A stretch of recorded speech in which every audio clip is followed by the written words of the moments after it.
What's up, guys? This is the Osmo.com strategy video. I'm here by myself again today. Josh is out once again. We're going to go through the 15 games. As always, hopefully we get some good chatters in here ready to talk. Morning, Makad. I'm not working today. What does that say? My screen's cutting off here. Can finally watch live for once. Nice. Dave Clark. Morning, Tiffany. Yeah, so it's a 15-game slate. It should be a lot of fun. I'm going to just start loading some lineups onto my spreadsheet here, and then we will get started. Hopefully some people trickle in. Hope your guys' nights went better than mine last night. It was not very good.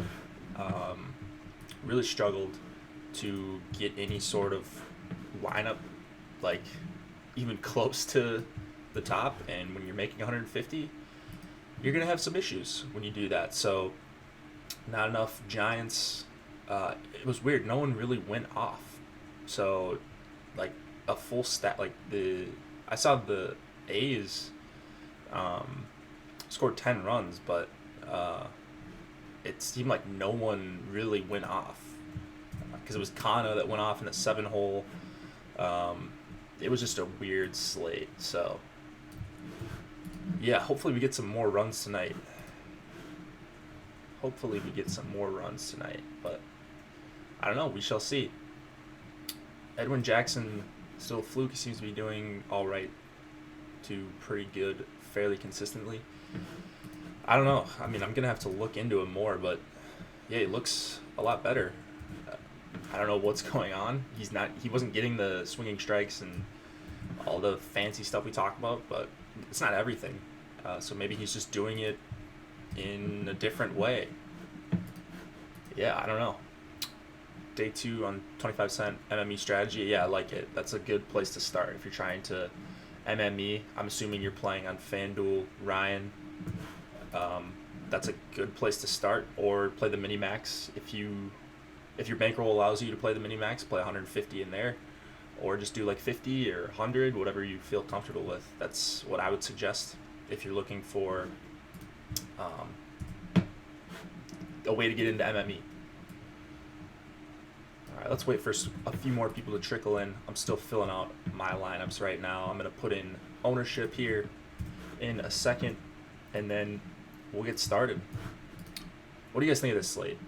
I think it's really awesome. Some of my favorite pitchers, Godley, Cahill, Bauer, I've sung the praises of. So it's going to be fun. It's going to be tough to narrow down the plays, I think, especially the pitchers. I felt like I talked about every pitcher on the night shift, if you guys listened there. So it's going to be fun. Day 1 went super well. I got 5th. Nice. Yeah, MME is a lot more fun for baseball. At least for me. So I have stuck to it. I don't know what I'm gonna do for other sports, but I do like MME a lot for baseball. Just so much variance, kind of a way to battle through it. So we got some weather in Cincinnati and Detroit, it looks like. Does that sound right? I don't know if anybody's come out with the weather forecast. James Shields chalk. Is that right, Makad? Are you looking at our ownership projections? I haven't looked at them yet. They just updated. So I was going to upload these lineups.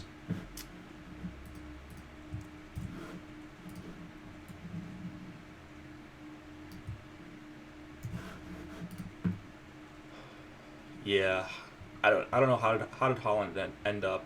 He didn't really matter for me. He was my second highest exposed pitcher, Maeda being my first, so it was not good right off the bat for Maeda. I think he had 50 pitches after 2, and for a guy that doesn't go past 100 usually, that's just trouble. So I kind of logged out after that and called it good.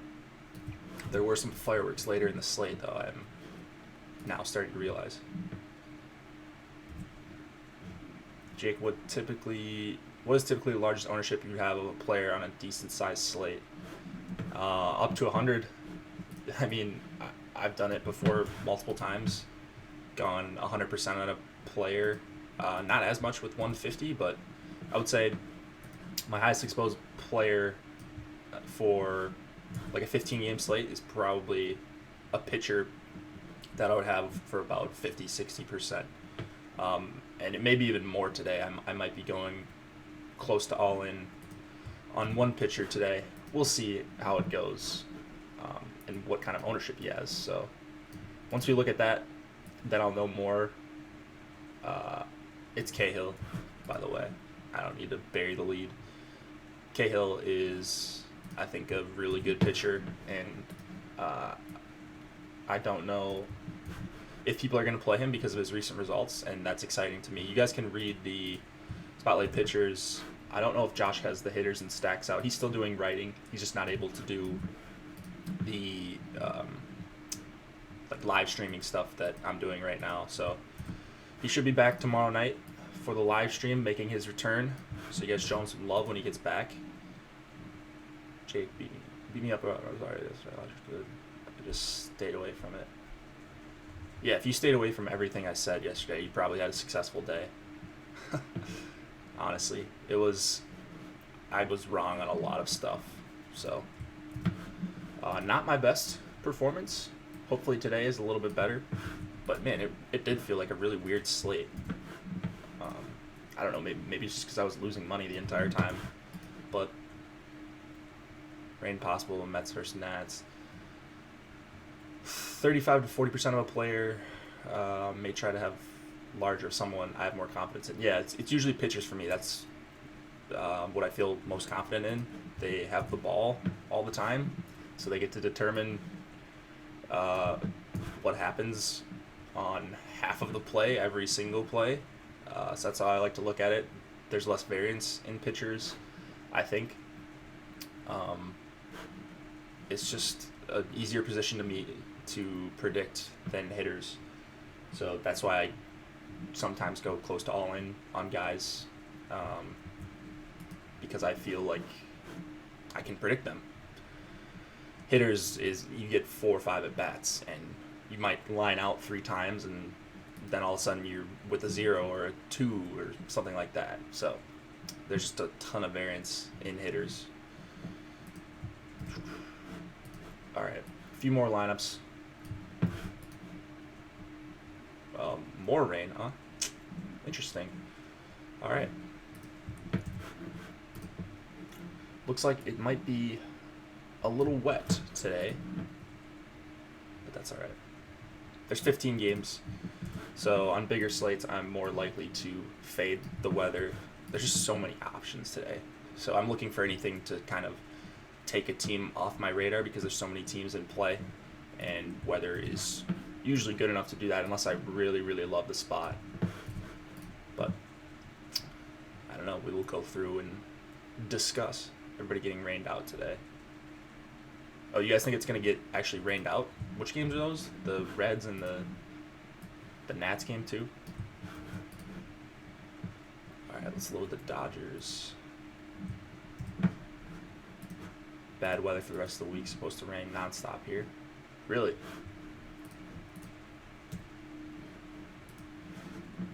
So Atlanta looks like it might be the spot that everyone needs to fade.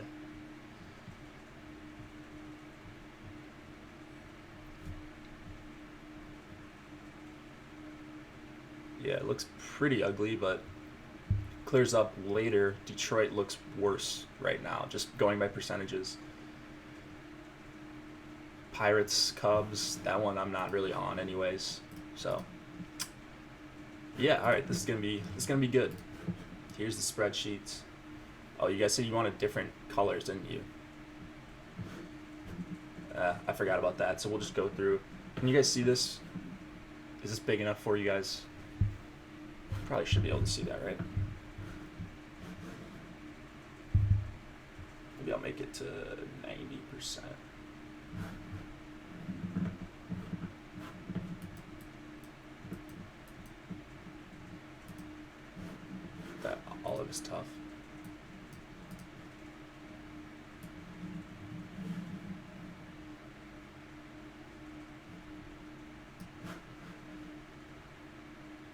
can see if I use full screen. Yeah, you might have to use the full screen. Let me see if I'll just make it a little bit bigger. 90. How's that? You can kind of see the DK scoring.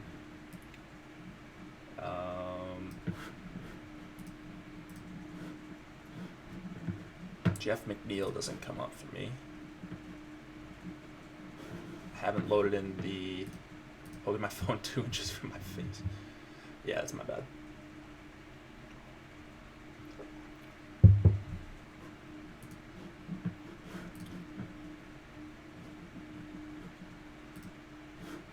There's Spotlight Pictures if you guys want to check that out.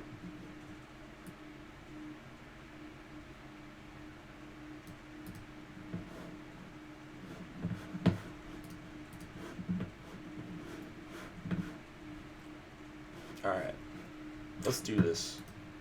Let's start going through these games. I guess I could load the FanDuel prices, right? Let's load up FanDuel. So you guys don't get mad at me, so you can't see your FanDuel prices. Yeah, so if you're looking to get into MME, the 25-cent tournament is probably where I would go. It's just, you get to put in 150. It allows you to use an optimizer and get 150 like some of the pros do at our company.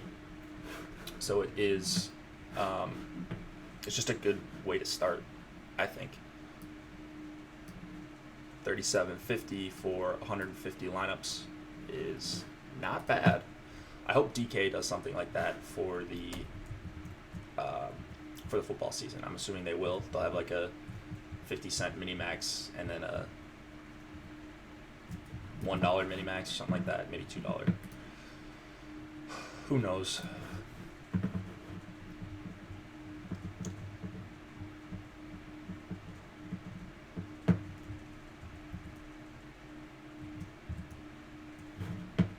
What is going on here?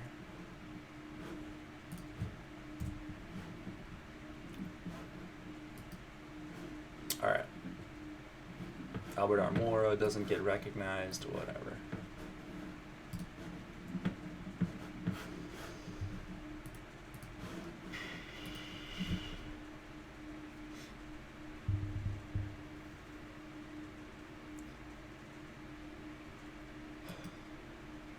All right, let's do this. Let's go through this.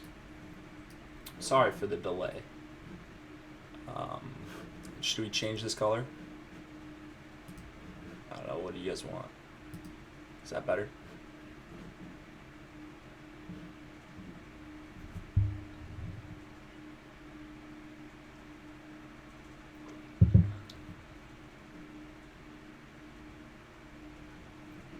I don't know. Let me know. We can change it as we go. Put in different colors and such.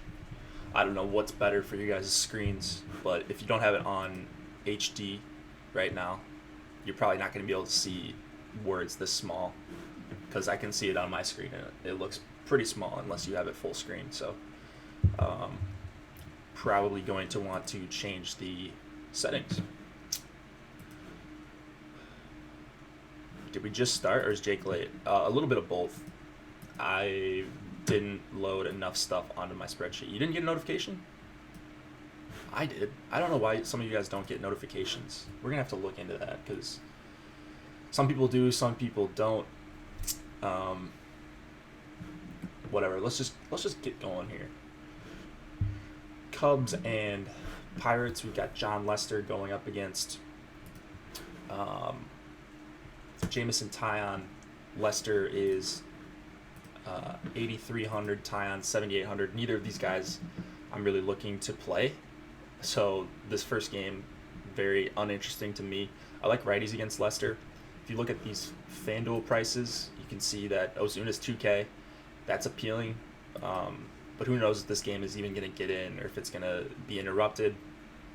Oh, it's the YouTube algorithm? Okay. Well, that's my bad, I guess. I don't know how to fix that, so sorry. We go live Monday through Friday at 9 Eastern, around a little bit late, like 10 minutes after 9 Eastern. Today I was a little bit late, but just trying to figure this out by myself without Josh. Get the spreadsheets loaded up and such. Lester, Tyon, not much interest either side. I just don't like playing either of these guys when they don't have a lot of the platoon split going for them. You've got Happ, Schwarber, Hayward, Rizzo in there for against Tyon, but none of them I really want to play. Two pitchers I respect, especially when they have the platoon split. So against guys like Contreras and Almora, Bodie in the bottom there, it's not gonna be full stacks either side here. So I will be passing on most of this game, besides Ozuna I mentioned, or maybe Cervelli. What's his price on FanDuel here? Cervelli is $2,500. That's a pretty nice price on FanDuel. So the Pirates are super cheap. You can make a case for them over there, but I don't know if I'm gonna be playing FanDuel today. What was I gonna do? Oh, yeah. Load up that ownership.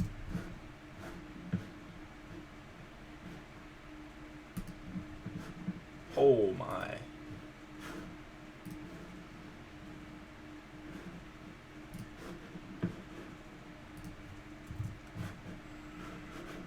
Jeez.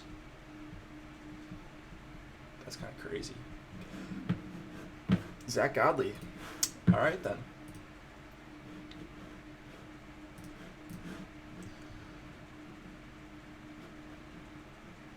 So this is all premium stuff that you guys are seeing right now. So if you sign up, you will get access to all this good stuff, and you can load it into your own spreadsheet because we have a copy-paste function.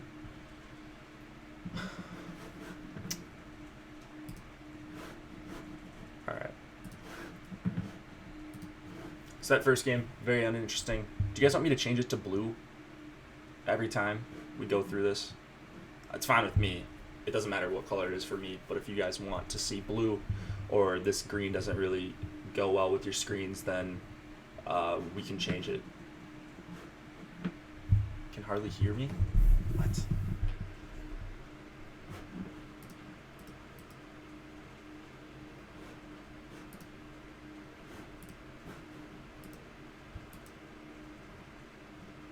All in Tigers today.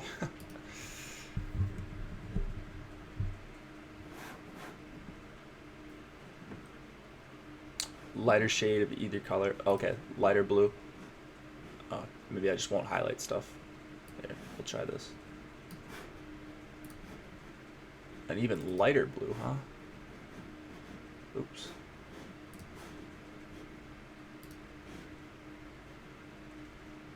What that? Ooh, that's purple. Purple?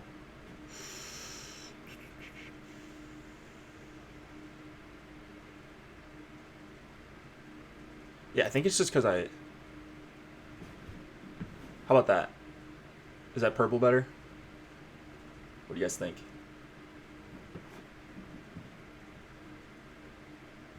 Yeah, I am... I noticed that I am a little bit lower in volume compared to Josh and Chris. I don't know if that's just because I talk softer. Or if it's a thing with the mic. I've tried to... I know me and Chris is a huge difference because I can see it on my slider. The blue's the best?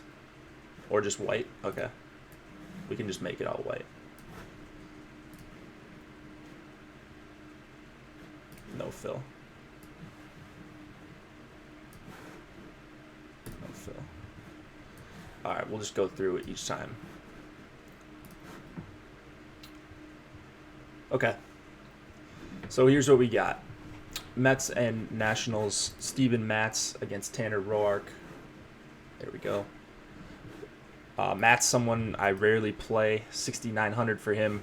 Not someone I'm going to be playing here against this dangerous Nats team. Zimmerman back in there makes a difference for me. Michael Taylor makes a difference for me. Anthony Rendon is supposed to be back as well. He's got a questionable tag next to his name right now, but I think he should be good to go. Trey Turner leading off. I like a ton for 4,300. I think he's super underpriced. Matz is one of the worst in the MLB at avoiding or at holding runners. So I love this Nats stack, especially if Taylor's in there. The lefties can hit left-handed pitchers. Yeah, so what do you do with Bryce is the question. It's weird because in baseball you usually don't have to keep an eye on like late news, but this is one where you might. I mean, if you're very risk averse, if you're playing one lineup and you want it to be a Nat stack, maybe leave Bryce out. That's super weird. I mean, I get why they want to trade him. They probably should look to be trading him, at least feeling out the offers. But as far as DFS, he's going to be pretty low owned. And, oh man, I honestly am stumped. I don't know what to do with that because I've never actually had to worry about a player being traded during a game. It's just not something I've worried about in DFS, but I'd probably just leave him out of my Nat stack if I'm playing limited entries because you don't want to have a 0 on a 15-game slate as part of your stack. I don't think they're trading him either. I really don't. But it's just weird that report came out one day before. They probably just want to feel out offers and see if they can get something ridiculous for him as a rental because they're worried about losing him for nothing in free agency, which I get. You should always be shopping your guys if you think they're going to leave, I would think. But I don't know what's going to happen. Nobody knows what's going to happen. I honestly hope he kind of gets traded just because I hope he gets traded to the Cubs because I'd love to have him on the team that I root for. Is it at 4? The trade deadline? Or is it at midnight? I can't remember how that works. Anyway, either with Harper, without Harper, I really like this Nats stack, especially the speed. Turner, Michael Taylor, I think no one's going to play him. He's 3,700. That's very appealing to me. Roark on the other side coming off that 11K performance. I'm not expecting a repeat here against the Mets, who they've got some lefties in there that I like Nimmo and Conforto. Just kind of an avoid spot for me, Roark against the Mets. No Asdrubal Cabrera, obviously. So, not that fun of a game here either. I think I'm ready to move on to the next game. We got 15. There's going to be some ones that we actually want to talk about for a few minutes. Orioles and Yankees, Jeffrey Ramirez against Masahiro Tanaka. Ramirez is 5,300 on DK. Tanaka, 10,300. So Jeffrey is a guy that I actually like. And I said on the night shift last night that if the Yankees total is up around 5.5 or 6, that I'd probably be off of him. And that's going to ring true. I think that is such a huge line in favor of the Yankees. I know it has a lot to do with their bullpen and Tanaka on the mound, but a 6-run total against you, I don't think I can play Jeffrey Ramirez. He's getting a ton of whiffs as of late, so that's my interest in him. Swinging strike rate is up to 13.4% for the season. This looks really good to me as well. So he's got the talent, but I don't think I need to go there for 5,300 in Yankee Stadium. Near 6-run total against. It's just really tough. That being said, I like Aaron Hicks, Gregorius anytime he's in Yankee Stadium. And then one of my personal favorites, Gleyber Torres for 4,300. Tanaka on the other side. He is, I think, one of the best options on the slate. Maybe point per dollar, one of the best. 10-3. He is getting 8 righties, it looks like. That's just, he's striking them out at a 26% rate. I don't know. It's a pretty obvious spot for Tanaka, so I wrote him up in the spotlight pitchers. Coming off a complete game shutout. There's just so many righty bats in there. He doesn't necessarily need 100 pitches, too, I don't think. He can efficiently rack up strikeouts.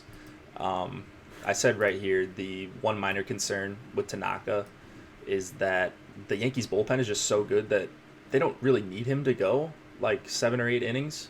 Like if he gets to 6, and he's at 92 pitches. He's probably coming out more times than not. He's not a guy that goes 100 pitches that often anyways, but I like him a lot here. It's one of the best matchups. Obviously, no Machado. Just a ton of guys that strike out above league average right here. So, great matchup for Tanaka. Not playing any Orioles. I don't think you need to get that cute. Just a 3.3 implied run total for them.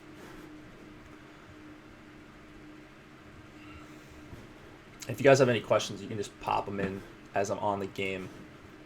That would be helpful, or any just general questions about the slate. That will be useful to the rest of our audience. How many pitches did he throw last game? I think it was 105. I can check on that. Yeah, I'm pretty sure it was 105. A little bit different scenario, though. He was going for a complete game. I don't know how many pitches he had going into the ninth. But 105 is encouraging. You'd like to see them let him go a little bit. Yeah, I don't know. That's the problem. You could see him getting pulled at like 85 sharp, right? If he's at 80 pitches through 5, like I could easily see them, if it's 6-1 Yankees, just saying, all right, you're done, and he might get you 20 points in those 5 innings, but you'd like a little bit more out of him at 10-3. So that's the one risky run with Tanaka, in my opinion. It's minor. I don't think it's something where I'm staying away from him. How much of that run total is due to the Orioles bullpen? Probably a good amount, I would think. Just the difference in the bullpens is astronomical. So bullpens do play quite a big role in the lines, I think. James McCann as a value play. We're not there yet, and I don't even know if that game's going to play, so can't really answer that just yet. I'll answer that later. Fresh Cut Nation. Let's go to Phillies, Red Sox. We've got Jake Arrieta going up against Drew Pomeranz. Arrieta 6,200, Pomeranz 5,900. Two guys that are cheap enough where I could see using more Pomeranz than Arrieta, but the problem with Arrieta, he's just not missing enough bats. I feel like I say that every time he starts, but a 7% swinging strike rate. It's not like anybody's going to be on him. I think people will be on the Red Sox bats. Rightfully so. You see this right here. That's not crazy for a 15-game slate. I mean, I don't think many guys are going to get over 12 to 15% ownership on the slate. There's no Coors. Red Sox in what I think is a great spot. They're going to be able to put the ball in play. 5.6 run total. Bets, Benintendi, JD, all 5,600 or more. But I love all of them. Bogarts for 4,600. Moreland for 42. Now they added Ian Kinsler last night, if anybody didn't see that.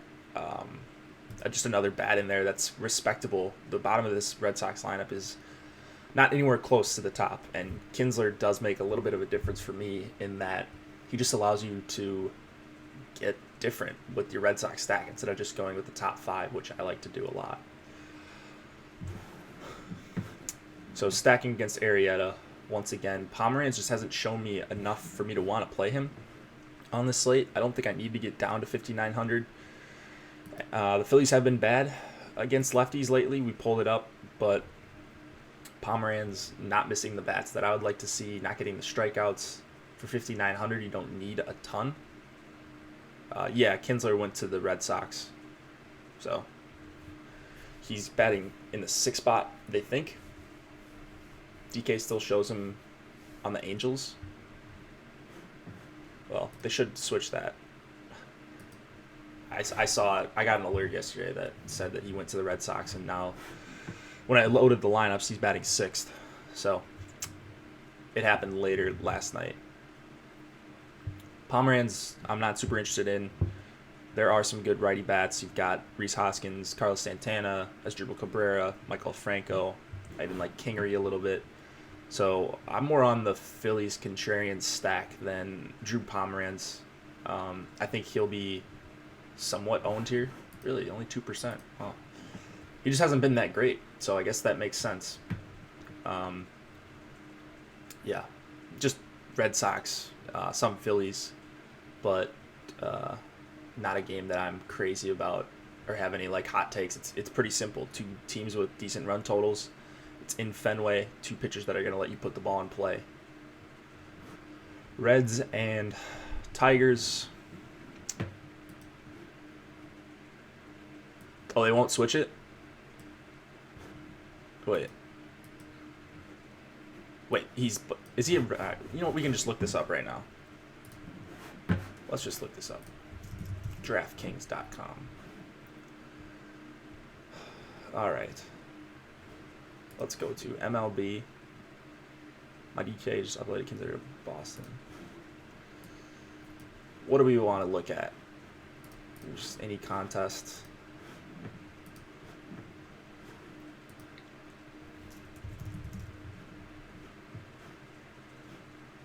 Yeah, right here. He's on Boston. All right. So Kinsler should be good. He should be in the player pool. Just updated Kinsler. Yeah. All right, so we're good there. Let's go Reds and Tigers. Homer Bailey against Matt Boyd. Another game with two pitchers that I'm not crazy about, especially Boyd for 7,300. I don't understand that price, especially when you've got Eugenio Suarez, one of the best hitters against lefties. If this game looks like it's going to go, he's going to be one of my favorite plays on the entire slate. That right there is super impressive. That right there is absurd. 337 ISO. Doesn't strike out. Boyd allows a lot of hard contact. He's got some regression. He's got even more regression coming. And I like the Red Sox stack if this game's going to play. Not super confident that that's going to happen. But it looks like both sides caught it. And yeah.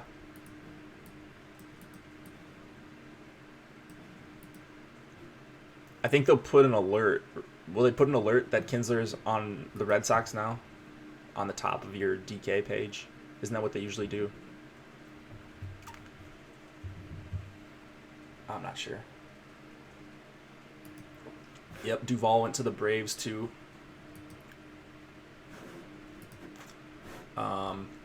So some pieces moving around.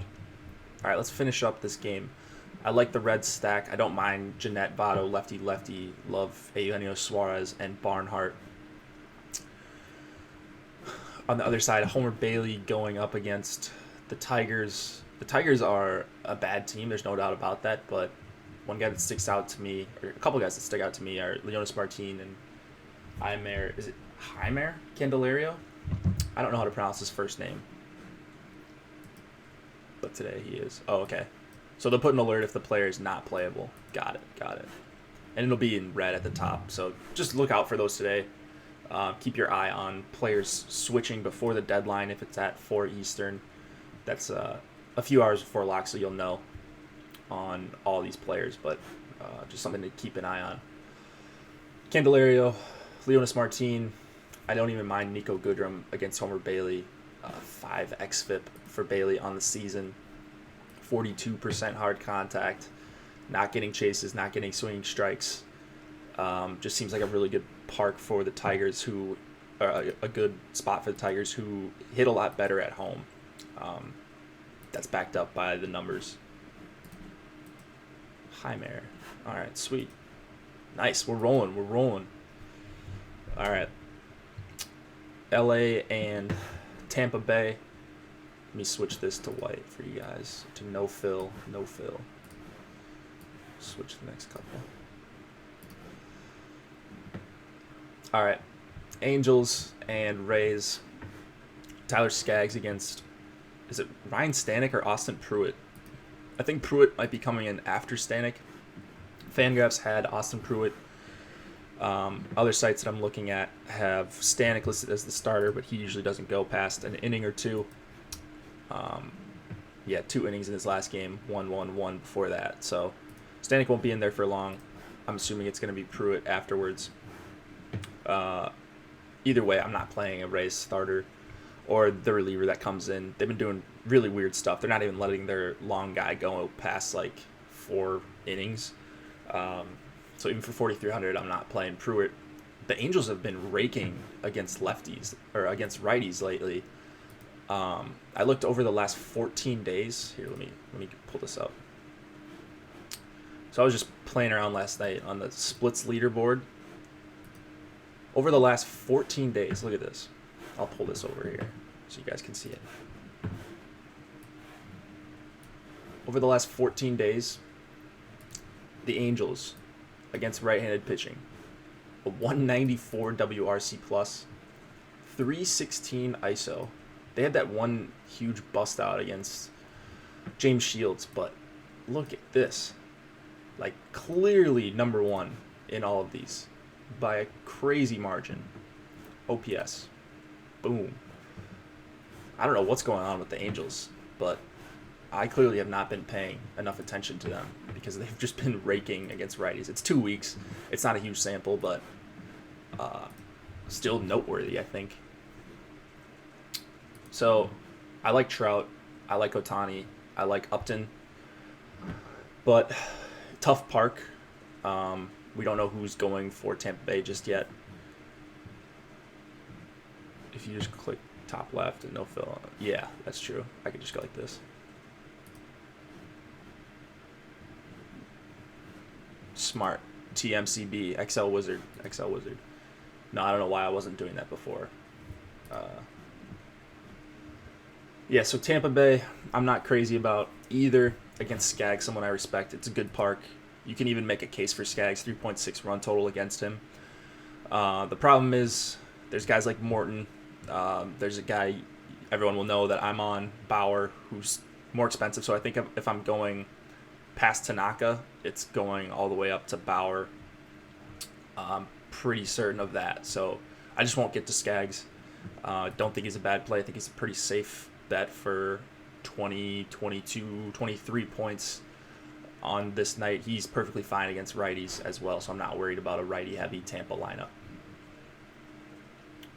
Marlins and Braves, Dan Straley against Colby Allard. Straley, 6,100. Allard, 6,300. Super interesting that Allard is a minus 172 favorite in his debut. I pulled up his baseball reference page yesterday. He looks pretty decent to me as far as he's threw 103 pitches in his last start. That was, the 31st, 9 days ago. 103, can get swinging strikes, gets strikeouts, doesn't allow a lot of runs, or at least hasn't. He's given up 1, 2, or 3 in all but one of his last 11 or 12 starts, it looks like. So this guy just looks like a decent pitcher. Vegas is backing him up. I would bet he doesn't have a pitch count here, throwing 103 in his last start. So all things I like to see. And going up against the Marlins, even better. It's not a great strikeout matchup. My boy Brian Anderson donged off Julio Teheran yesterday in the first inning. He might do it again here for 4,200. One of my favorite under-the-radar plays whenever he's up against the lefty. That looks really good to me. 46.7% hard hit rate. 130 WRC plus, just a well above average hitter against lefties this year. Doesn't really strike out. Gets a young lefty here, and no one's going to be on him. So that's the play I like for the Marlins. I think Allard is at least in play. Not someone I'm going crazy on, though. Only 1% ownership. So I'll be over that if it sticks there. But if he starts getting up to 10%, then that's probably where I will cut him off. The Marlins are starting Straley. Straley's line drive percentage against lefties makes me want to stack against him every single time. I think it's an awesome Freddie Freeman spot.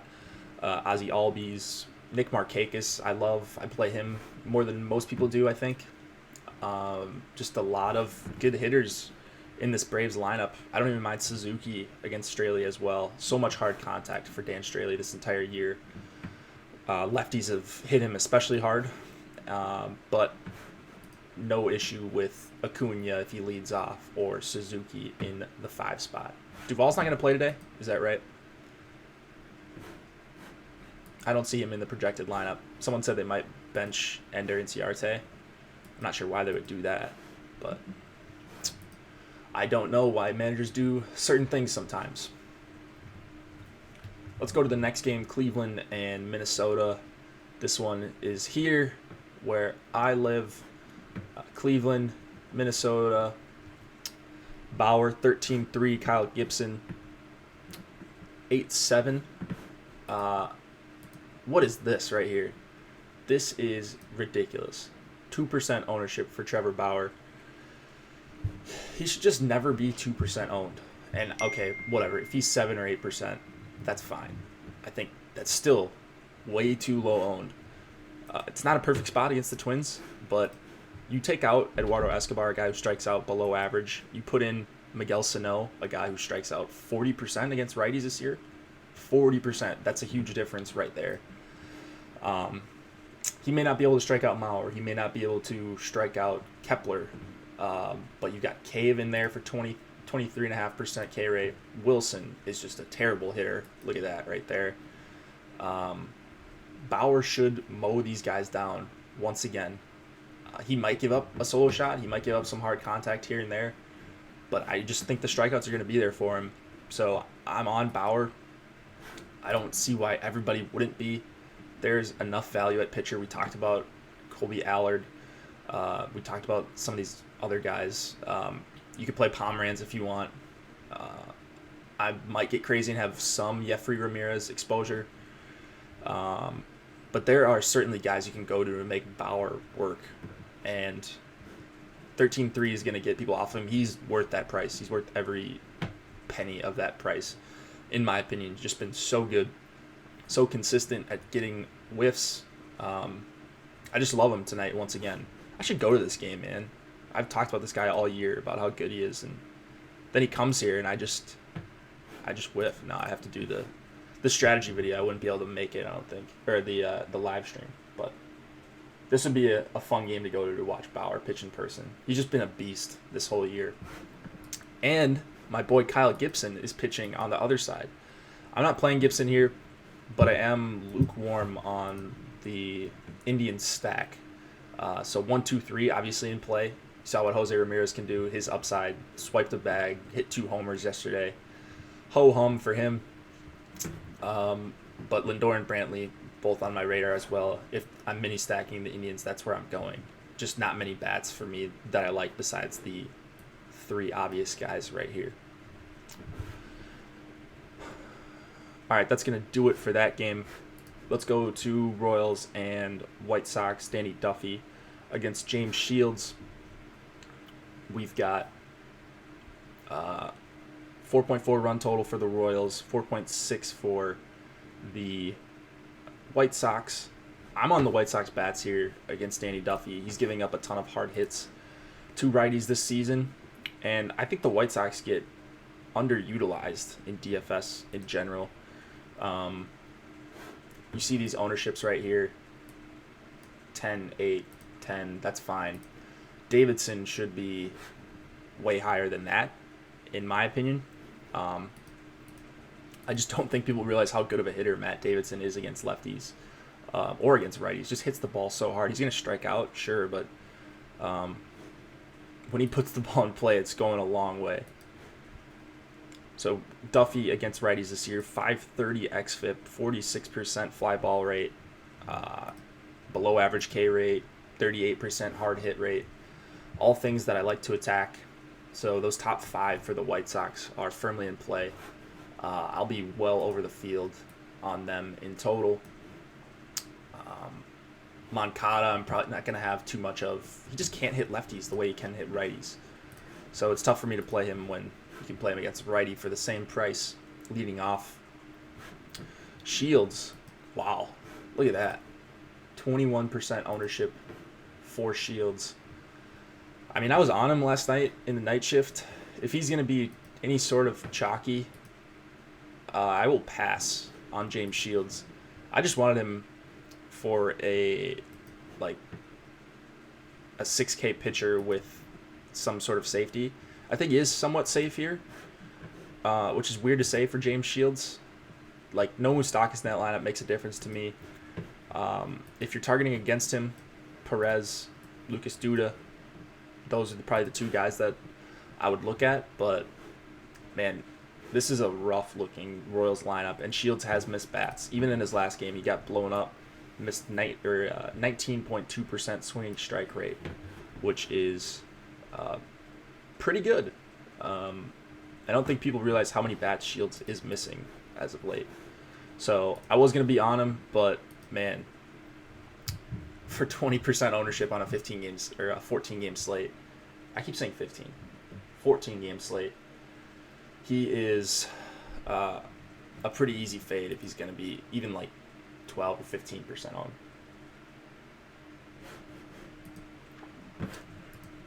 Colorado and St. Louis, John Gray against Jack Flaherty, two pitchers that I really like. Just like their skill set. And Gray 9,600, Flaherty 9,400. I think they're both a little bit overpriced. I would probably lean Flaherty if I had to go one of these guys. Lower run total against. He's at home. Colorado against a righty outside of Coors is pretty poor. You saw what Carmart did to them in just a few innings. He actually left the game with an injury. Otherwise, he probably could have gone a lot deeper. But Flaherty, 9,400, striking out a ton of righties, over 35%, which you love to see. And he's going to see 6 of them in this Rockies lineup. So that just matches up really well. He's got a good swinging strike rate, limits hard contact to righties especially. The problem is he's going to be pretty decently owned. I don't mind that for a player I think is a pitcher that I believe in long term. That's much different to me than Shields at 21%. So 14-game slate, I'm much more likely to eat the chalk with someone that I at least believe in long term. Gray, 9,600, gonna get a lot of righties. You can certainly make the case for him. His results would not say he's a 10K pitcher, but other stuff would say he is. 287 xFIP, 28% K rate, 13.2% swinging strike rate. He's going to be 10% owned, so that's when you like to play Gray. I usually like to play him in Coors because no one plays him or less people play him on normal size slates, but 10% ownership, I'll have at least some Gray just because he's been like the unluckiest pitcher in the MLB this year and going to get a super righty heavy lineup where he's probably going to get 7 of them, and that's a recipe for a 10 strikeout game for Gray. So I'll certainly have some of him. I prefer Tanaka, but you're going to pay with ownership for Tanaka. I didn't even see what he was owned. Let's see. Yeah, 22. Yeah, all right. So you're going to have to pay a little bit with the ownership. I'm not on bats here. Maybe Matt Carpenter if I was going to one, or Charlie Blackmon on the other side. So the two leadoff guys I think are viable, but I'm not looking to stack up either side. Hey, you guys are quiet today. Jack Flash on the night. Danny Duffy in play. I'm not playing him. I like the White Sox bats a ton against Duffy. I think he was pitching over his head. He could have a perfectly fine start, but even for 7,700, I'm not worried about Duffy going for 30 plus. I know he's done it once, but I think that was more of an admiration than anything. Texas and Arizona. Oh boy, who's starting for Texas? Oh, Bartolo is. So this should be Bartolo Colon, my spreadsheet. Good old VLOOKUP did not help me out there. Colon 4,500. You're not playing him anyways against these Diamondbacks. Here we go. This is why.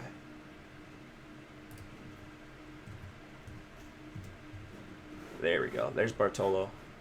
Who's this supposed to be? Oh, John Jay. Okay. I have a question, but not about today's slate. Yeah. Hit me up. Hit me up, Dave. What do you got? Duffy owned them last time out.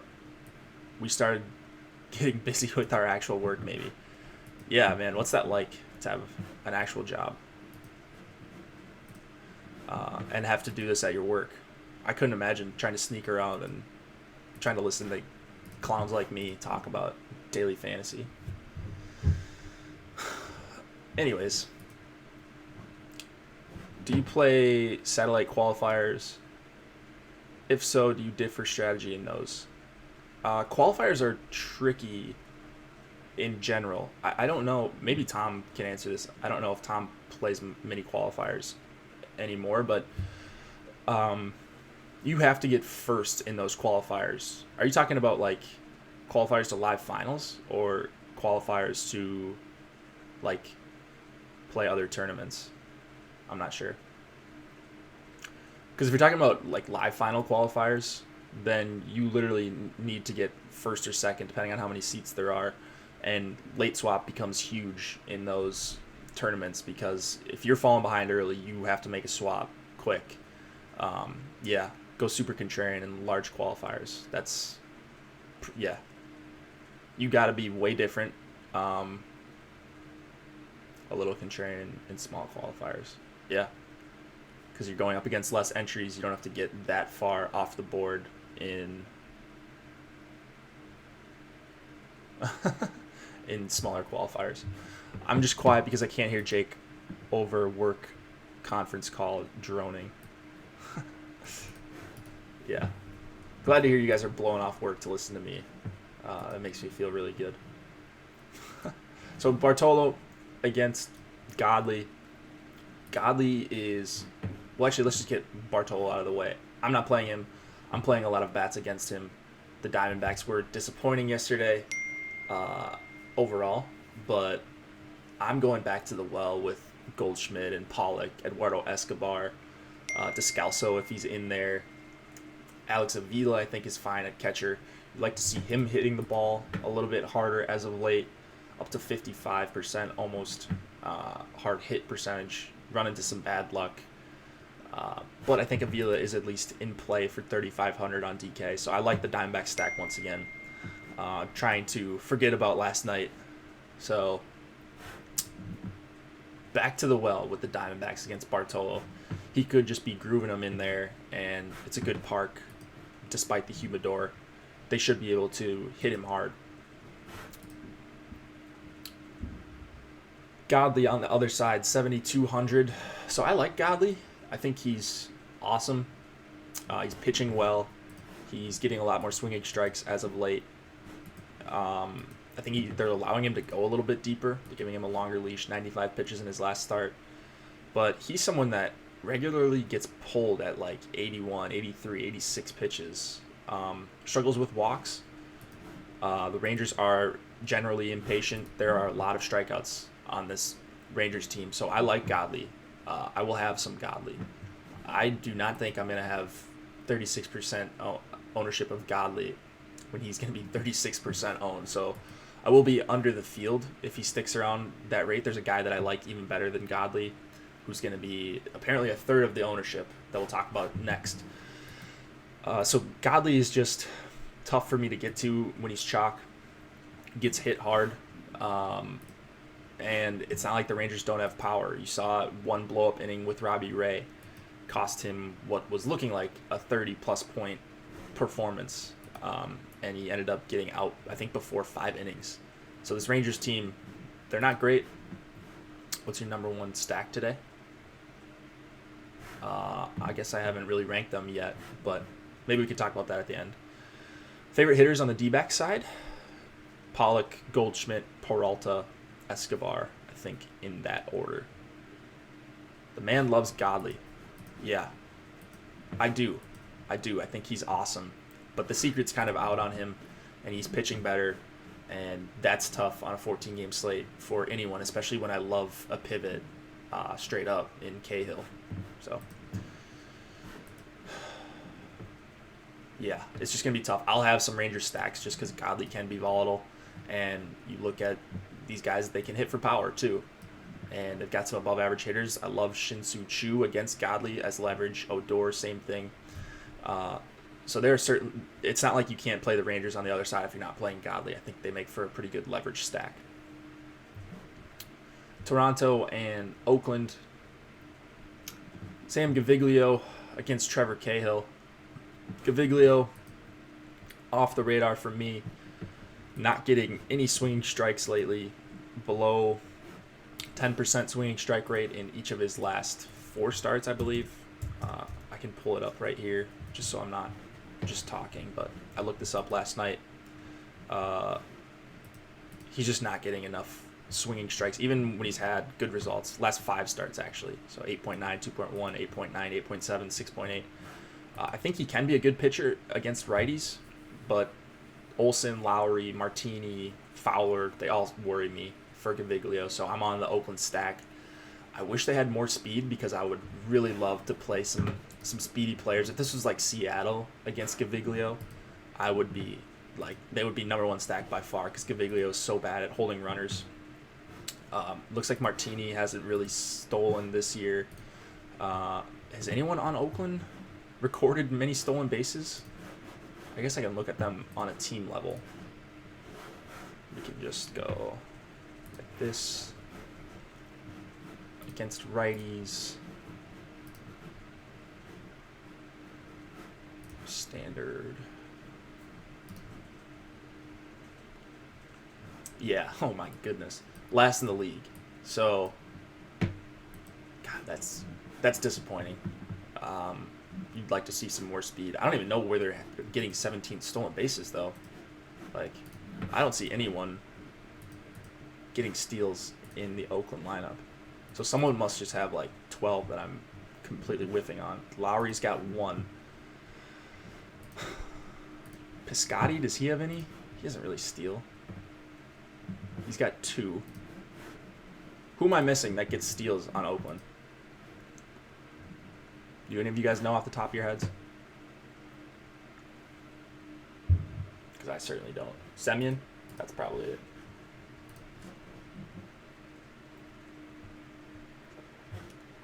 Yeah, Semyon's got 10. Okay. Kana. Interesting. So if they let off Fowler, that would be advantageous. Fowler's got 6 on the year. I like that if he leads off a ton for 3,700, but I'm seeing him in the 9 spot. That's rough. Like, hard to play someone, recommend someone in the 9 spot. So Semyon and Fowler are the 2 guys. Hopefully they're batting 1-2 or something, and you can just stack speed against Gaviglio. And they've got lefty power in Olsen and Lowry. Davis can obviously hit righties with the best of them. Hits righties better than lefties. So I love this Oakland stack against Gaviglio. And then on the other side, my favorite pitcher of the night, Trevor Cahill. So I wrote that he's had mediocre results recently, and so the game logs don't look great as far as results go, but he's getting the 8th most whiffs per swing in the month of July, and that's ahead of guys like Chris Sale, Kenta Maeda, Trevor Bauer, which is impressive, right? I mean, short sample, but when you're holding your own against guys like that for a few starts, that is obviously very good. So the walks are the issue for him, but the Blue Jays aren't walking much at all as of late, under 8% walk rate. And then Vegas showing a lot of respect to Cahill, minus 165 favorite. So 162 right now, but good pitching weather. A lot of righties at the bottom of this order for the Blue Jays. If Cahill can limit the walks to guys like Granderson and Smoke and Morales, Solarte, then it's going to be, I think it should be smooth sailing for Cahill. I'm expecting 20 plus points out of him, maybe more. I think he's got higher upside than Godley in this spot. And I would take him straight up over Godley. So it's pretty easy when the ownership is going to be 3 times in favor of Godley. It's just really easy for me to get to Cahill. I love him as a pitcher. I'm hoping he can go 90, 95 pitches. I think that should be enough against this Blue Jays lineup. And Granderson might even get traded, I'm seeing. So if he's not in the lineup, that's even better for Cahill. I know he strikes out a lot, but I want as few lefties against Cahill as possible. Grichuk, I don't have him in the projected lineup. Oh, yeah, I do. He's batting 7th. I'm not playing Grichuk against Trevor Cahill, or at least not trying to. 24% K rate for Grichuk. I know he hits righties pretty well, but still another guy that strikes out quite a bit. So I'm not on Blue Jays. I am very much on Cahill. He's probably going to be my most exposed player tonight if these ownerships stick. Houston and Seattle. Charlie Morton against Mike Leake. Morton for 11-1. You can certainly make the case for Morton here. He's super talented. The xFIP, all that stuff looks great. All this. Certainly the kind of guy I want to play, but the Rangers why do I keep saying the Rangers? The Mariners as a matchup are just not good for a guy that needs to get strikeouts to get into rhythm. On the season, Seattle ranks 5th to last in strikeout rate. They're just an average hitting team, but they do a pretty decent job of getting on base. And you're paying for strikeouts for 11-1. It's on the road. I know it's a good pitching environment in Seattle, but still a little bit warmer than you usually see, 81 degrees. I don't know. I think Morton is fine. Just like yesterday, I thought Cole was fine, but just clearly overpriced for me. And you've got Tanaka that's cheaper. You got Flaherty, Gray, and then I love going all the way down to Cahill. Some interest in Godley as well. So it's just going to be tough for me to get to Morton in what I think is a pretty poor strikeout matchup. All right. Other side, Leake against these Houston hitters. I like some of these Astros, especially that the weather has warmed up just a little bit in Seattle. I like Gaddis especially, but I'll be going to Bregman, Springer, Gurriel, and Reddick. So those top 5 Houston players for me are all in play. My spreadsheet does not recognize Yuli Gurriel because the sites cannot come up with a verdict on what to name him. So he's Uleski somewhere, he's Yuli somewhere. They just need to decide, make it easier for us DFS players. So I like the Houston top 5, 4.4 run total. I don't think people will be on them. Leake gives up hard contact to both sides, has a very good O-swing rate, but these first 5 hitters are just good professional hitters, and that's who I like to take against guys like Leake. He shouldn't be able to deceive them. All right, let's go to the last game of the night. Then you guys can hit me with anything you want. If you just want to talk about the slate, specific questions. I try not to answer either ors. We'll save that for the live stream with myself and Chris. It's too early to make a decision on lineups, I think, anyways, especially when you've got guys that might be traded by time some other people are listening to this. Milwaukee and LA. Wade Miley against Walker Buehler. Miley is 5,500. Buehler is 8,500. Buehler's another guy for me that's just tough to get to.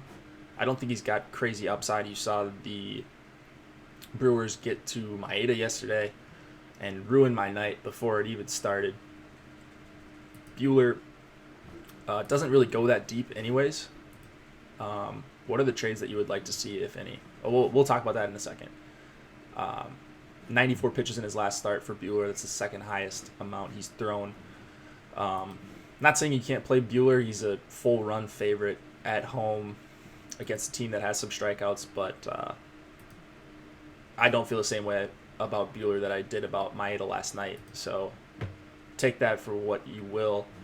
I will not have much Buehler, if any at all, especially not for 17%. I just don't think he's got very high upside in the spot. Buehler should chew up Ks. I don't know. Does your spreadsheet show both DK and FanDuel ownership? Yeah, it does. Well, you can't really say that. Yeah, it does. I just haven't put the pitcher spot in there. Like for FanDuel, I don't know. I forget stuff sometimes, but Miley on the other side, I'm not going to him. Obviously, against this Dodgers team, they've got a sick lineup against righties. They've got a sick lineup against lefties. Just a lot of good hitters all the way around. And Miley does give up a ton of hard contact to righties. He's good at getting ground balls, but if he's elevating the ball, they should be able to rip the ball down the left field line and hopefully over the fence. So I'm once again on the Dodgers. I just can't quit this team. They're going to be low owned. Anytime I see that, I'm going to at least take a look at them. And if only Machado and Taylor are getting above 5% ownership, I'm just in on them basically every time. So I'll have above the field on the Dodgers once again. I don't think Miley is a great pitcher, and this is just a lineup that I want to play, and I don't want to mess with playing pitchers against. All right, so trades. What do we think about trades? I hope Harper gets traded to the Cubs. I don't even know if that's possible, but I would like to buy a Bryce Harper Cubs jersey because I'm a Cubs fan, no matter what Josh and Chris say.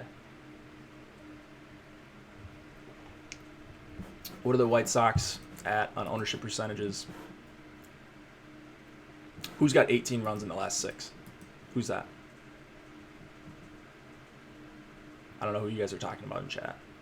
Oh, is that Houston? Oh, actually, the Cubs are on Buster Only's list of top 4.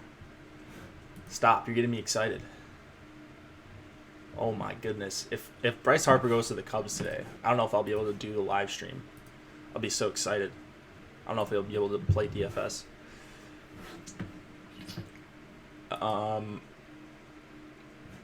Yeah, I hope so. Thanks, Earl. Thank you.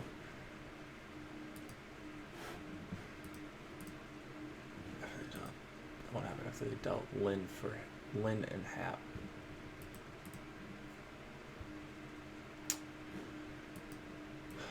Buster said Hap plus some prospects. When you were getting your lineups earlier, what site were you using? I was using Fantasy Labs just to paste lineups. Not a chance. Harper to the Cubs.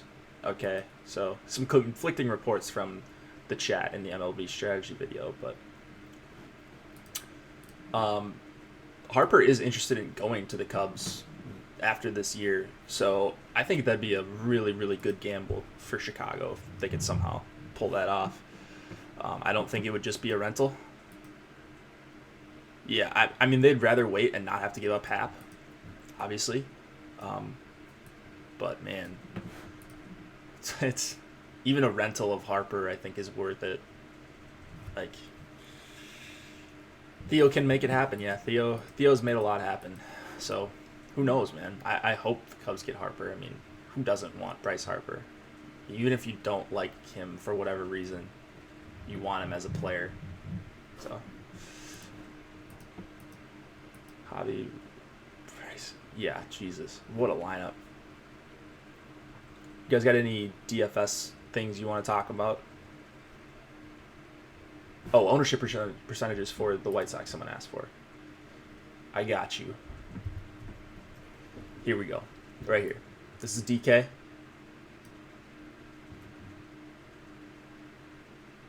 You see that? And then, I don't know. Can you guys see FanDuel over here? I don't know if my screen cuts off or what. But if it does, we'll move this over like that. There's FanDuel.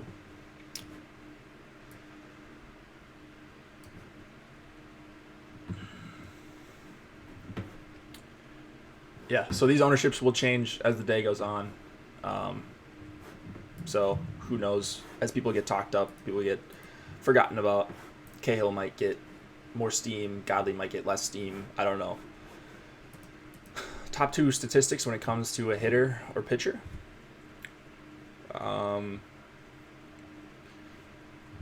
For hitters, you want a good spot in the lineup. You want a guy who, in my opinion, hits the ball hard. I love ISO if I'm hunting one-offs. On base percentage, you need guys that get on base. You need safety as well in your tournament lineups. You don't just want home run hitters who strike out 35% of the time, like Miguel Sano. Pitchers, there's a lot of different stats for pitchers. I always refer to swinging strikes and swing rate. I want guys that limit hard contact.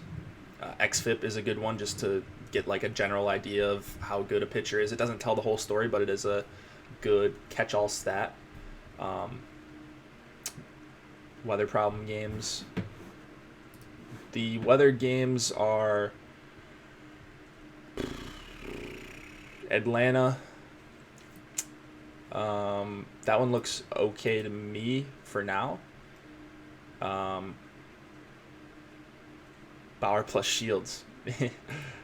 Dude, if Bauer's going to be 2%, that is ridiculous. Absolutely ridiculous. Swing rate, that's a chase rate. That's out of the zone swings. So just chases, basically. That's what I refer to as chase rate, swing rate. Weather in Pitt, weather in Detroit. So you might not be able to play a Eugenio Suarez, but if that game can play, he is one of my favorite plays on the entire slate against Matt Boyd.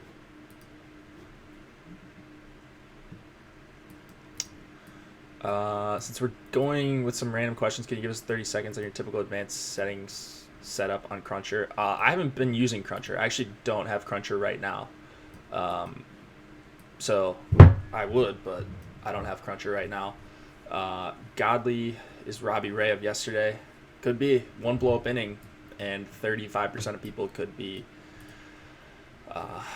not counting their money. Could be depositing on DK tomorrow. Make clear before lock in Atlanta. Okay. Keep an eye on Atlanta. Keep an eye on Detroit. Keep an eye on Pittsburgh. Atlanta. So there's a handful of games. These will all be in the daily game plan, which will be out shortly after this video is over. Spotlight hitters and stacks. Let me check. Let's see if these are up. So Josh is still doing his writing for this week. Yeah, they're up. They've been up for 4 hours right here. So you just got to scroll down on the MLB page a little bit. These are free articles. So all you freeloaders, ask Fantasy Country for a membership. Yeah, maybe I should. Have you seen Tanaka's history versus the Orioles? Yeah, I know Tanaka doesn't have good history against the Orioles, but I mean, it's not a big enough sample, honestly, for me. Godley has been up and down, agreed. 2K FanDuel players. I think Ozuna is 2K, right? Yeah, Jose Ozuna is 2K for the Pirates. I like him against Leicester if that game goes.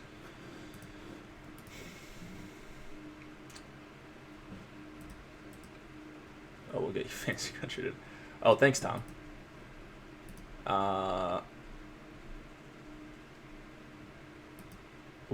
There was another question I had here that I was just going to answer.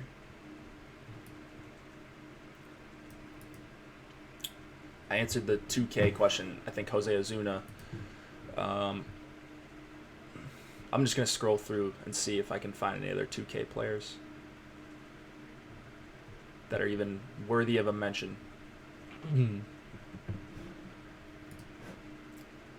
FanDuel, crazy soft pricing every single day. 2K. Anybody? Roman Quinn? I don't know much about him, but he's got the platoon split against Drew Pomeranz in a good park. A Ducey I like for the Rangers against Homer Bailey. If he's in the lineup and that game looks like it's going to play, he's 2K on FanDuel. Do you play other DFS sports? Yes, I do. NHL. NHL is my favorite DFS sport. It's my favorite sport to watch. And I never even played NHL.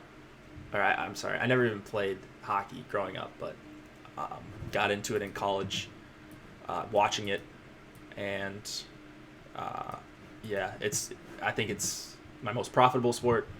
It's my favorite DFS sport, and you guys should definitely get. Well, you should definitely consume the NHL content we have because it's going to be good. And Tom is really awesome at NHL as well. Tom Kennedy's in the chat. So it's gonna be some good stuff. You see his name up at the top of the leaderboard all of the time. We competed against each other a ton last year. He is just a NFL or NHL savant.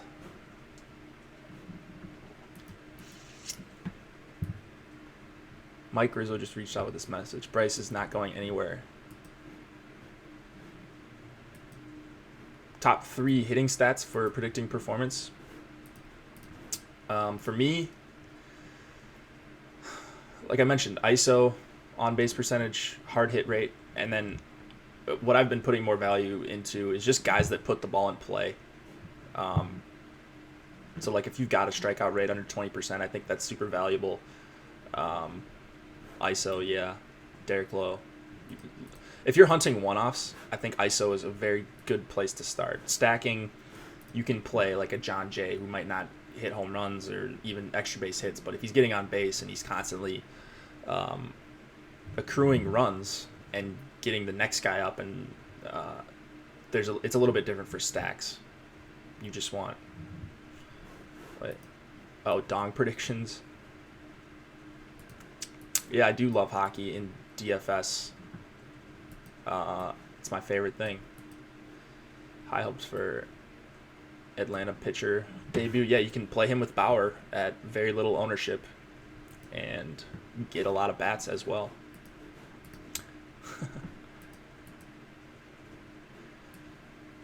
Who was my dong call yesterday? Do you guys remember? Oh, it was Rosario, right? He didn't dong. Did he do anything? No, man. Dude, every time I pick Rosario, he just gets nothing. I need to stop picking Eddie Rosario. I've had good luck with him all year, and then when I pick him for dongs, he just goes 0 for 3 with a walk. Do you believe Roark will be solid tonight after his last performance? It's the Mets, and he looked right last outing. He definitely looked right last outing. The swinging strike rate wasn't anything off the charts or anything. Yeah, I did lose yesterday. Thanks, Tom. It's the Mets, yeah, but it's not like they have a ton of strikeouts in that lineup. And Roark's 9,100 on DK. I think just a clear overprice. I'd rather go with Flaherty or Gray. And yeah, I'm just not gonna get to. I'm not gonna get to Roark. Yeah, I'm sure Rosario will dong tonight, right? Off of Bauer, just a double whammy. Bauer will be cruising, and then Rosario will hit a 3-run homer in the 7th. Mike Leake? No Mike Leake for me. It's got to be a very specific matchup for Mike Leake for me. Best way to start your research for MLB DFS? Yeah, I guess we can do that really quick. So I look at pitchers. So I would go on FanGraphs. I would go to scores. And then FanGraphs has this probable pitchers tab right here. So I'm going to pull that up. So here you go, right here. These are... Oh, wait. Is this for today? This isn't for today. Oh, this is for 7/29. So you got to change the date to 31. So here you go. Now you can sort by XFIP. See Wade Miley, worst XFIP on the slate. Obviously small sample, but then you can go search by righties. So versus righties. You can go to, I like this advanced tab, and of course I like the batted ball tab. Standard doesn't really do much for me. So now you can go like XFIP against righties. Duffy, you see way up there. Shields, both these teams pretty bad bullpens, especially the Royals. That's why I love this White Sox stack.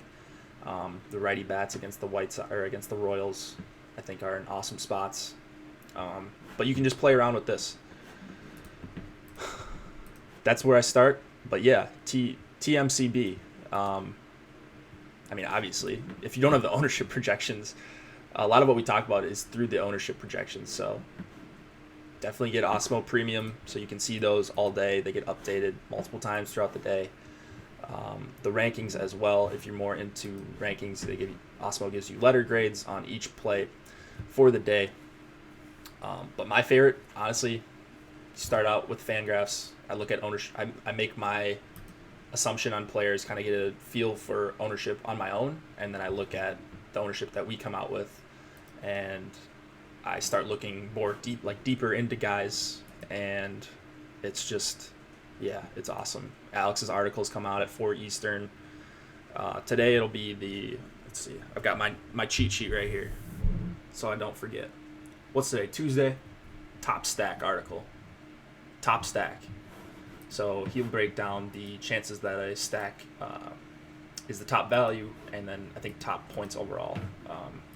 But yeah, Alex, super sharp guy.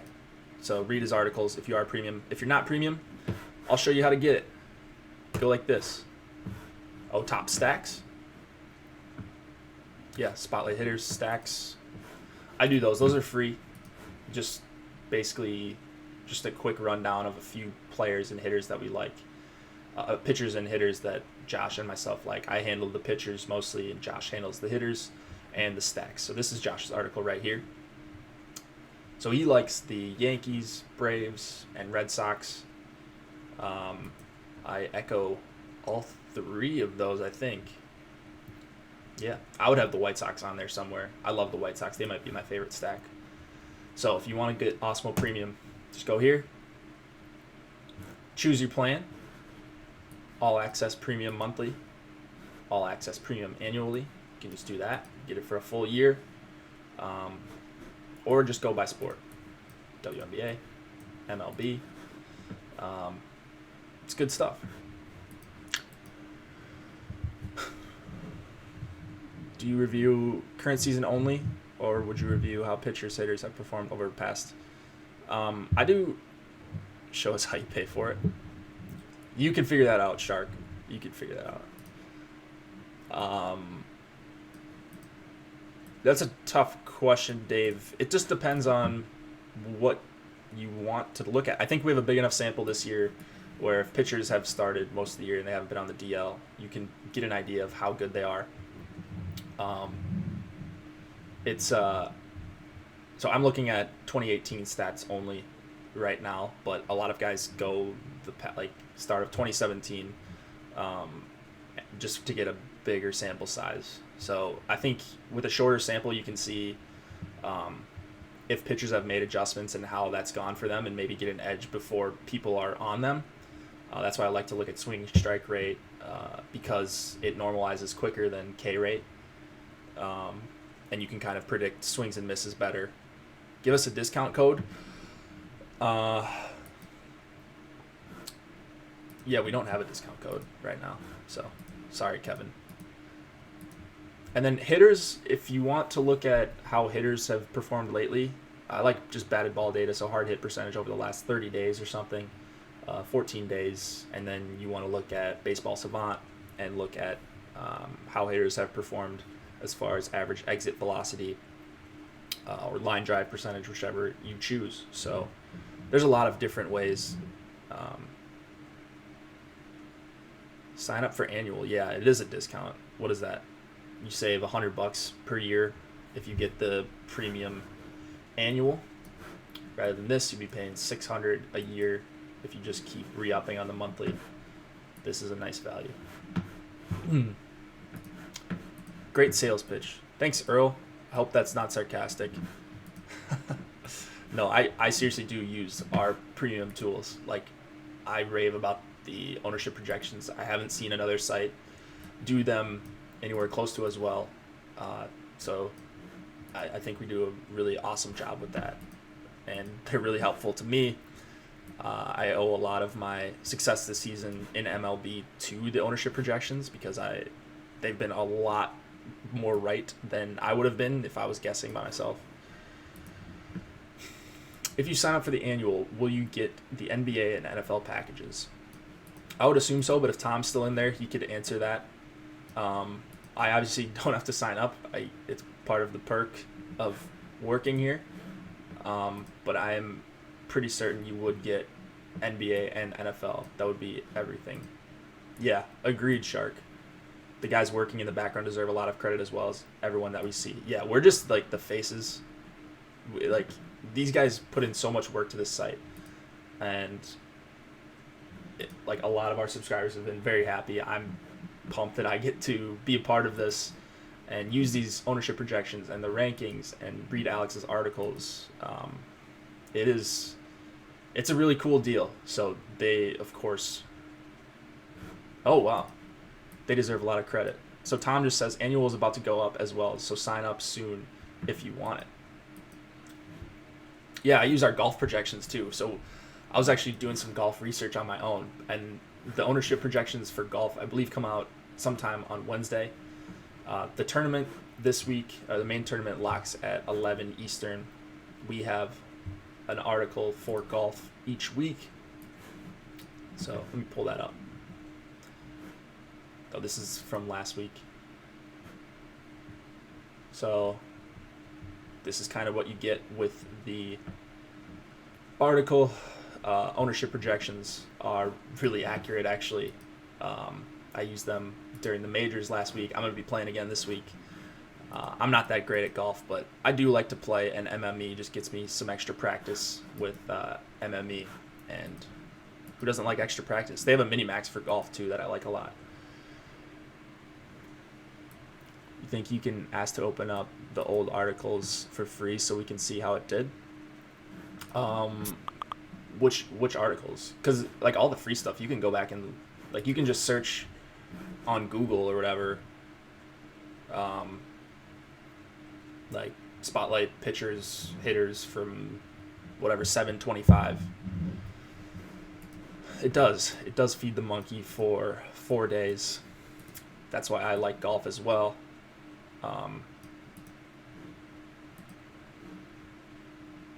Some of the Osmo projections. I don't know. We're constantly tweaking the ownership projections to try to be as accurate as possible. So those guys work really hard at that. Tom's one of them. Alex. Oh, no way. Look at that. Tom gave us a discount code. That's pretty awesome. All right, guys. He created a discount code for 10% off, good for today only. And the discount code is OsmoChat. Wow, look at that. We haven't seen that. I've never seen a discount code. So, at least not one that's been advertised. So if you guys are still here, a little over 100 of you,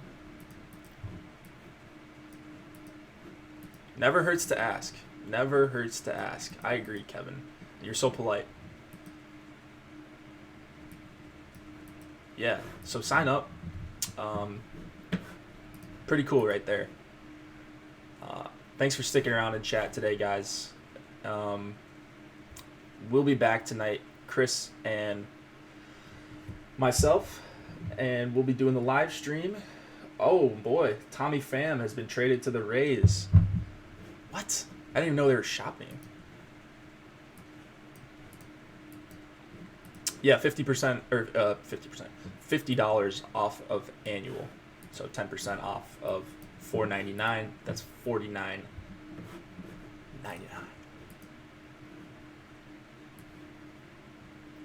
Yeah, Tommy Pham to Tampa. Dang. All right.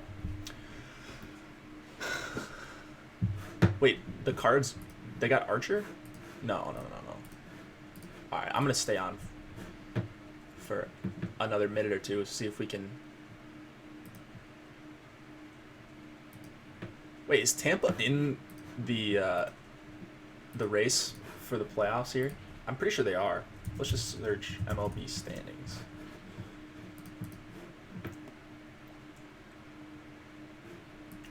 So exactly 500. Let's go back. 500 for the Rays. Can they get into that second wild card? No. There's no way.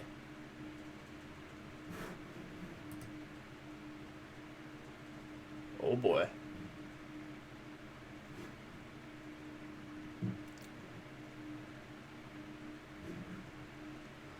All right. All Access Annual is probably going to go up by 200 before NFL season. How long do you usually spend researching? I think it depends on the day. It depends on the slate too. At this point, research should be, if you've been playing the whole season, you should probably have gotten your process way down to whatever, a couple hours. If it was a few hours, you get down to a couple hours or whatever. Just depends how much time you have. Excel really helps out as far as making this kind of thing possible in such a short time. So I don't know, it depends, an hour to 3 hours. It depends on the slate and how many pitchers I really dig into. And a lot of it's just like playing around with the optimizer, trying to get what I want. So kind of a multiple part question there, or answer. But yeah, just trying to get as efficient as possible. That's why I try to use Excel as much as I can.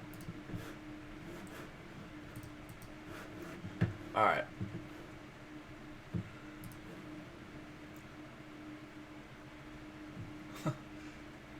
So that's going to do it for today. Thanks, guys, for coming in and chatting and asking about the discount code. That was cool of Tom to make that happen for the people in the morning show. How long have I been doing this? I mean, it feels like I've been an hour and a half. Jeez. It feels like 20 minutes that I've been on here. You guys make it fun and easy for me to go through these games, and so I'm excited to do this again tomorrow morning. Excited to be on the live stream with Chris. Thank you guys for chatting. Once again, see you guys at 6 Eastern. Good luck in your research. Once again, hit me up in my DMs if you want to ask me questions. Not like lineup questions, because I don't think that really helps anyone become a better player. But if you got just like general questions about research or whatever, I'd love to help out in whatever way I can. So, see you guys tonight.